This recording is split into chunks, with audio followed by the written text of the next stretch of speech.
നിങ്ങളുടെ ഇഷ്ട പരമ്പരകൾ എക്സ്ക്ലൂസീവായി സൺ നെക്സ്റ്റ് ആപ്പിലൂടെ തികച്ചും ഫ്രീ ആയി ഇപ്പോഴേ ആപ്പ് ഡൗൺലോഡ് ചെയ്യൂ.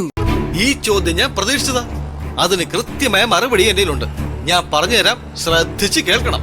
ഞാൻ അകത്തോട്ട് ചെല്ലട്ടെ സാറേ, അവിടെ കുറച്ച് ജോലിയുണ്ട്. സ്റ്റാഫുകളൊക്കെ ഒന്ന് ഓർഡർ ചെയ്യണം. ഇതാണ് നിങ്ങളുടെ അടിസ്ഥാനപരമായ പ്രശ്നം. ഇവിടെ നടക്കാൻ പോകുന്നത് കൊല്ലം ജില്ലയുടെ തിലകക്കുറിയായി മാറാൻ പോകുന്ന ഒരു പ്രസ്ഥാനത്തിന്റെ ഉദ്ഘാടനമാണ്. ബഹുമാന്യായ കളക്ടർ സുന്ദരി IAS ആണ് ഈ മഹാപ്രസ്ഥാനത്തിന്റെ ഉദ്ഘാടനം നിർവഹിക്കുന്നത്. അതിനിടയിലും നിങ്ങൾ ധൃതി അഭിനയിച്ചുകൊണ്ട് സാങ്കല്പിക പ്രശ്നങ്ങളിൽ മുഴുകുകയാണ്. എന്റെ സാറേ, എന്നെ ഒന്ന് വിട്ടെ. വെറുതെ ആ മാനേജറുടെ വായിലിരിക്കുന്ന തെറി ഞാൻ കേൾക്കേണ്ടി വരും. ഞാൻ പോവാ.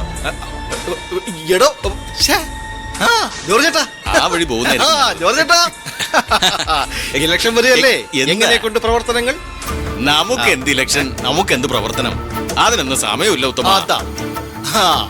ഈ ഉത്തരം ഞാൻ പ്രതീക്ഷിച്ചത്.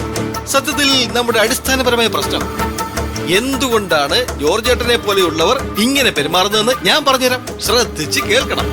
ഇത് ഒരു അരാഷ്ട്രീയ വാദമാണ്. ഉത്തമന് കൃത്യമായിട്ട് ശമ്പളം കിട്ടുന്നുണ്ടല്ലോ. ഉണ്ടല്ലോ. വീട്ടില് പ്രത്യേകിച്ച് പ്രശ്നമൊന്നുമില്ലല്ലോ. ഏയ് ഇല്ലല്ലോ. അപ്പോ അതിന്റേതായ ചില കുരുത്തക്കേടുകളും ഉണ്ടാവും. അത് സ്വാഭാവികമാണ്. എന്നാ ഉത്തമൻ ചെന്നാട്ടെ. ചെന്നാട്ടെ ഉത്തമ. സഖാവേ, ഞാൻ താ വരുത്.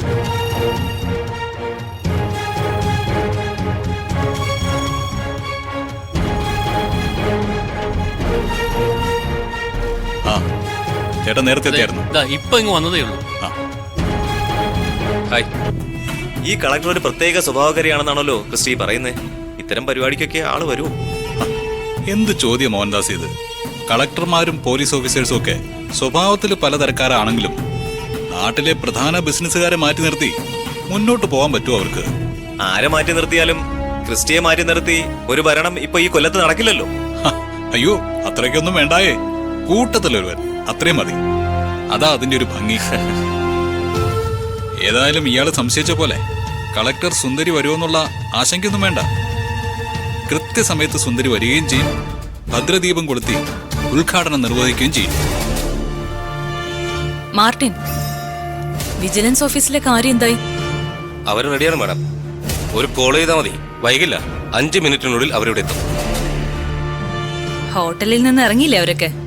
എല്ലാം സെറ്റാണ് മാഡം. നമ്മുടെ ഈ പരിസരങ്ങളിൽ തന്നെ അവർ പല കാറുകളിൽ കാത്തിരിപ്പുണ്ട്.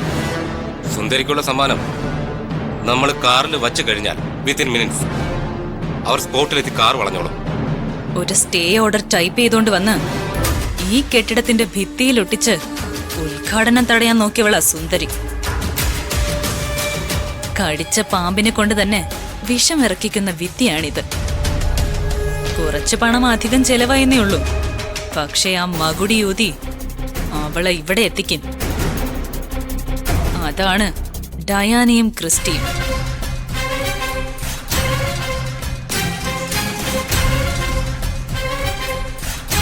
ഡയാന, എല്ലാം സെറ്റല്ലേ? കാര്യങ്ങളെല്ലാം നമ്മൾ പ്ലാൻ ചെയ്തതുപോലെ തന്നെ നടക്കും. നമ്മുടെ ഹൈപ്പർ മാർക്കറ്റ് ഇന്ന് തുറന്ന് പ്രവർത്തനം ആരംഭിക്കുമ്പോ സുന്ദരിയുടെ കട ഇന്ന് പൂട്ടും. ഇവിടുത്തെ ഉദ്ഘാടനവും അവളുടെ സമാപനവും ഒരേ ദിവസം, ഒരേ സമയം, ഒരേ മുഹൂർത്തത്തിൽ. ഇതിന്റെ യഥാർത്ഥ ആഘോഷം ഇന്ന് വൈകിട്ട് ഹോട്ടൽ സീ വ്യൂവിൽ. മുഹൂർത്താവറായി. ആ സുന്ദരി ഒന്ന് വിളിച്ചു നോക്കിയാലോ? ടെൻഷൻ ആകാതെ ക്രിസ്റ്റി. കൃത്യസമയത്ത് തന്നെ സുന്ദരി എത്തുകയും ചെയ്യും. സ്വന്തം തിരി അണയും മുമ്പേ നമ്മുടെ നിലവിളക്കിൽ തിരി കൊളുത്തുകയും ചെയ്യും.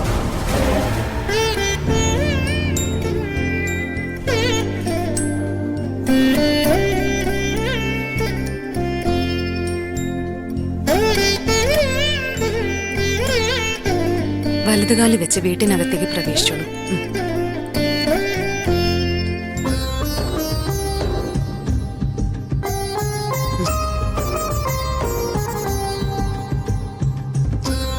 വിളക്ക് ദൈവത്തിന് മുന്നിലേക്ക് വെച്ച് സമാധാനത്തോടെ ഒരു ജീവിതം തരണേന്ന് ആത്മാർത്ഥമായി തന്നെ പ്രാർത്ഥിക്കുക.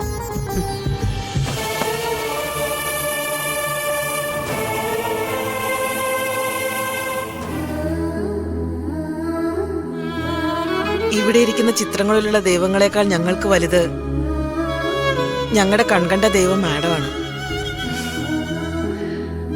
മാഡത്തിന്റെ അനുഗ്രഹം ഉണ്ടെങ്കിൽ എന്നും സന്തോഷത്തോടെ ഞങ്ങൾ ജീവിക്കും. ഞാൻ ചെയ്തത് എന്റെ ജോലി മാത്ര. പക്ഷെ എനിക്കത് ചെയ്യാനുള്ള മനസ്സും ഊർജവും തന്നത് സാക്ഷാൽ ദൈവമാണ്. പ്രാർത്ഥിക്കാം.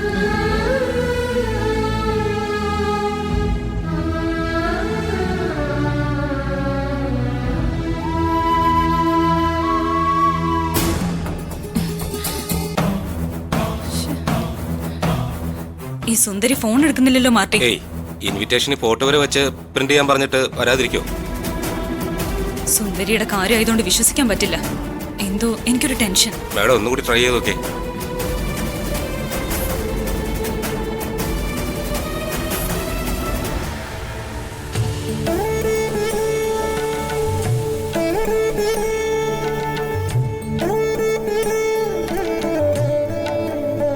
മാഡം വിചാരിച്ചുകൊണ്ട് മാത്രമാ ഞങ്ങൾക്കൊരു കിടപ്പാടുണ്ടായത്. ഒരുപാട് നന്ദിയുണ്ട് മാഡം. ഇതിന് നന്ദിയൊന്നും പറയണ്ട. ജീവിച്ച് കാണിച്ചു കൊടുക്കാൻ വേണ്ടത്. അധ്വാനിക്കണം, മക്കളെ നന്നായി പഠിപ്പിക്കണം, മറ്റുള്ളവർക്ക് ഉപകാരമാവുന്ന വിധത്തിലുള്ള ജോലി സമ്പാദിക്കണം. അത്രയും മാത്രം ചെയ്താൽ മതി. ഞങ്ങൾ നന്നായിട്ട് പഠിച്ചോളാം മാഡം. ഞങ്ങളും പഠിച്ച് കളക്ടറാവും. Very good. അപ്പോ ഞാൻ ഇറങ്ങട്ടെ. അയ്യോ, കുറച്ച് മധുരമെങ്കിലും കഴിച്ചിട്ട് പോയാ പോരെ? 1 2 അല്ല, 5 ഗൃഹപ്രവേശത്തിനാ പങ്കെടുക്കാനുള്ളത്. മുഹൂർത്തം കഴിയും മുമ്പേ എല്ലായിടത്തും എത്തണ്ടേ. അപ്പൊ ഞാൻ ഇറങ്ങുന്നു.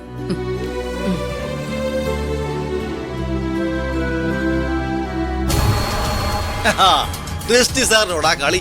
ഒന്നും നടന്നില്ല ജോർജ് ചേട്ടാ. അവസാനം ഇവിടെ വന്ന് ഉദ്ഘാടനം നടത്തി കൊടുക്കേണ്ട ഗതികേട് ഉണ്ടായില്ലേ കളക്ടർക്ക്?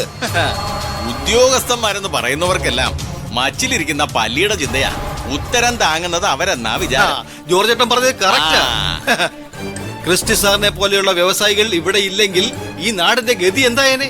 ഗതി കെട്ടു പോവില്ലേ? ക്രിസ്റ്റി, ഒന്നിങ്ങ് വന്നേ. എന്തു പറ്റി? ഒന്ന് വാ. ഞാനിപ്പോ വരാമേ.